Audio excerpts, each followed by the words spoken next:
Baiklah pemirsa, pemerintah berencana membuka kuota impor besar-besaran untuk sapi bakalan hingga sapi perah ke Indonesia.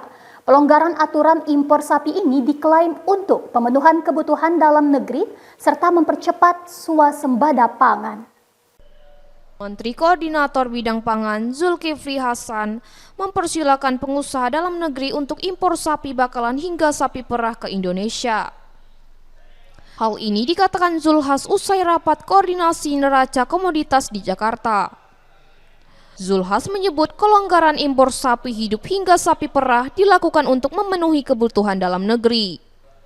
Salah satunya untuk proyek makan bergizi gratis yang membutuhkan daging dan susu dalam jumlah besar. Tak hanya itu, kebijakan ini untuk mempercepat pencapaian swasembada pangan. Tentu dari kita sendiri. Kalau kita nggak mampu, maka dipersilahkan siapapun yang ingin untuk membeli yang sapi betina. Jadi bisa di sini kan kalau melahirkan breeding. Jadi kita bisa nggak perlu impor lagi kan kalau sudah breeding. Jadi itu dipermudah. Nah, kedua agar punya nilai tambah penggemukan itu agar punya nilai tambah dipermudah juga. Yang ketiga, kita kan ada makanan bergizi, perlu susu banyak. Jadi perlu juga sapi yang bisa untuk susu.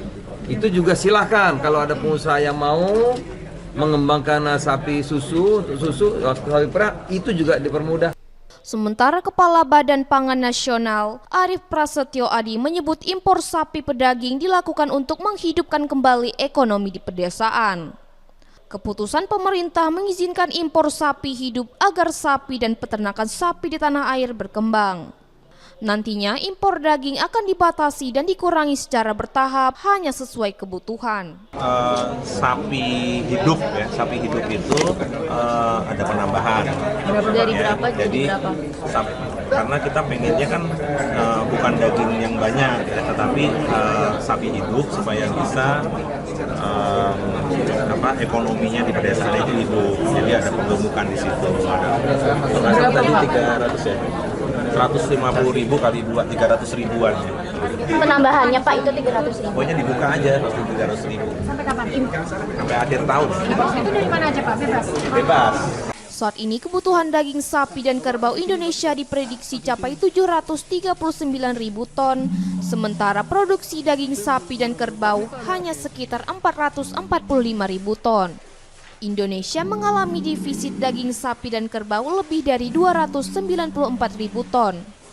Dari Jakarta, Faisal Fazri, Jawa Post TV, memberitakan.